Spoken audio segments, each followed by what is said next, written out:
Section 2.8, combining functions. Algebra of functions.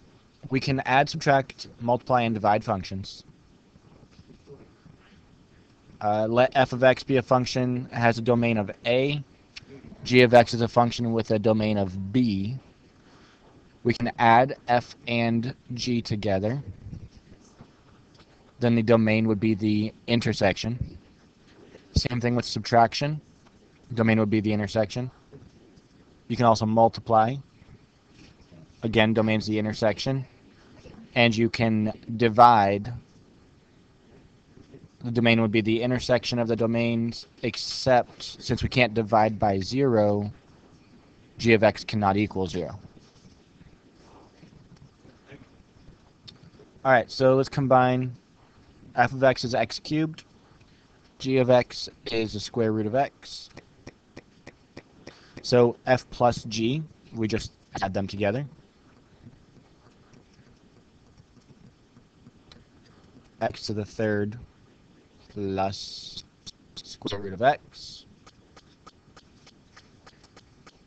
For f minus g, subtract them. X to the third minus the square root of x. F times g, multiply them together. X to the third times the square root of x. And f divided by g, x to the third over the square root of x. Since the domain of f is all real numbers, negative infinity to positive infinity, and the domain of g is non-negative numbers, 0 to infinity,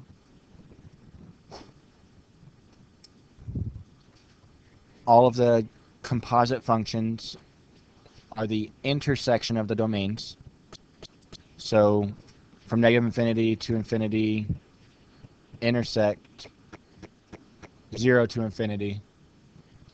This is the overlap, so it would be 0 to infinity.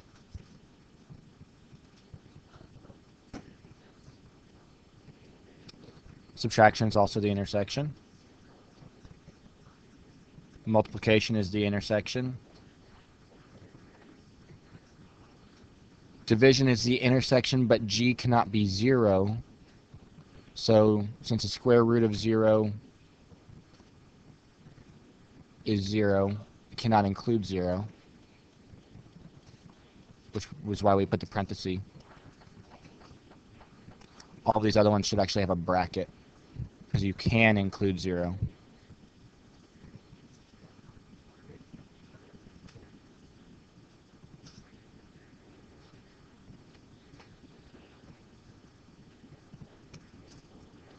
Now to find f plus g of 4, just plug in 4. So 4 to the third is 64, plus the square root of 4 is 2. So f plus g of 4 would be 66. F minus g of 4, that would be 64 minus 2, which is 62.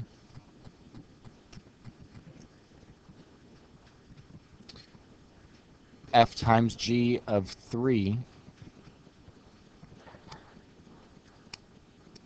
3 to the third is 27,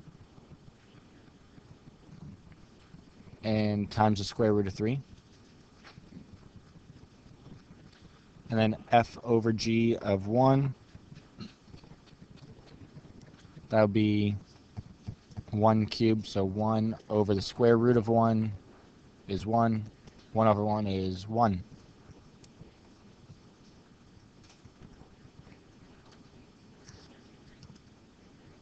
So now f of x is the square root of x, g of x is the square root of 4 minus x squared. So f plus g is the square root of x plus the square root of 4 minus x squared. F minus g square root of x minus the square root of 4 minus x squared. Since these are not the same square roots, you cannot combine them, so you have to leave them separate. For f times g, it's the square root of x times the square root of 4 minus x squared. So for this, you square root times square root, you multiply the insides together. So 4x minus x cubed. And for f over g,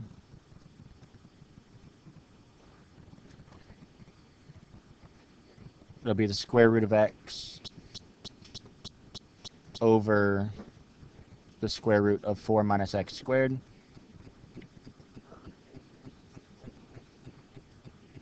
Which you can write as just one big square root, x over 4 minus x squared.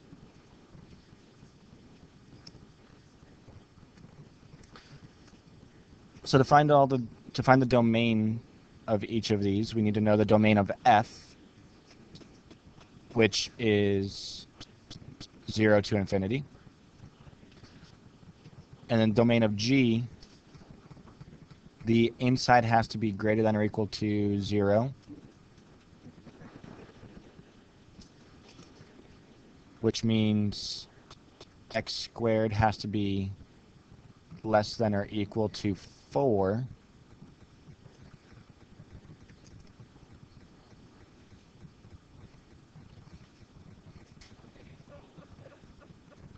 Which means x has to be between -2 and 2.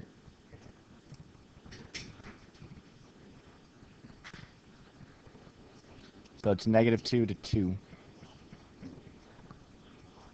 So the intersection of this, since we can't go left of 0, it's going to have to start at 0, and then can only go up to 2. So the intersection is 0 to 2. Same thing for subtraction and multiplication. Division, we just have to make sure that we don't divide by 0. So if we plugged in 2, that would be 4 minus 4, which is 0. So we can't plug in 2. So it'll be from 0 to 2, not including the 2. It's okay to include the 0, though. Record. Composition of functions. The composition function is f of g of x, which means you are plugging g into f. It's also called the composition of f and g. So you take an input x, it goes into the function g, you get an output g of x. That is now your input to plug into f, and then that function spits out f of g of x. So you can also think of this like in Peter Piper Pizza. You take a dollar bill, you put it into the coin machine, it spits out tokens. Then you get a token. Then you take those tokens over to a game, you put them into the game, and it spits out tickets. So money, therefore, turned into tickets. And normally it costs you like $47 to get a teddy bear.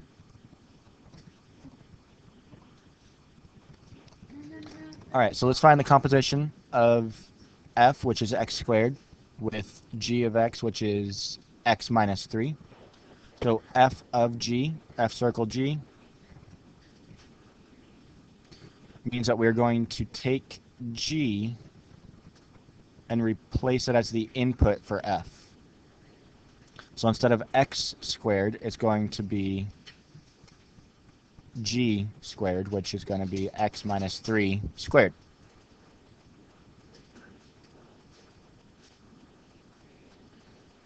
For g of f, we're going to do the reverse.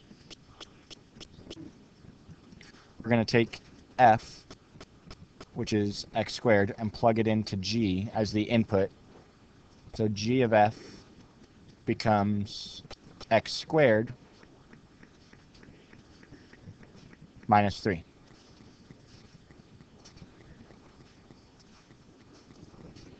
So when you're finding the domain for these composition functions, you can either just look at what you have and find the domain from that. So is there anything that we can plug in that we would not be allowed to square? You can square any number. So the domain would be anything from negative infinity to positive infinity. Same thing here. We can square anything and then subtract 3 from it. That's okay. So the domain would be negative infinity to positive infinity.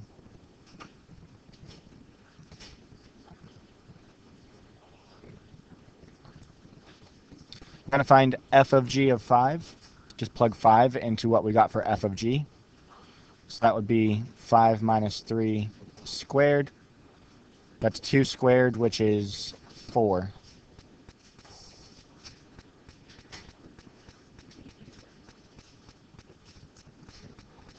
And g of f of 7, plug 7 into g of f.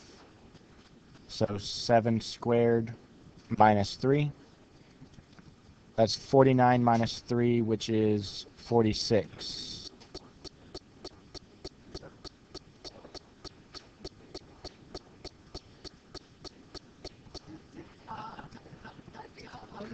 So if f is the square root of x and g is square root of 2 minus x, f of g means in place of x, we're going to put what g is.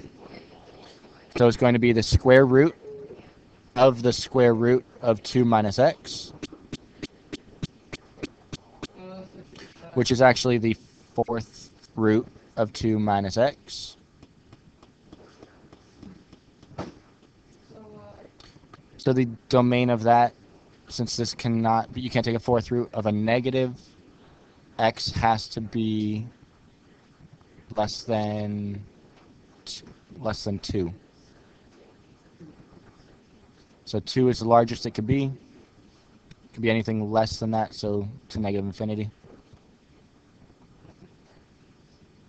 For g of f, we're going to flip that around, plug square root of x in place of x.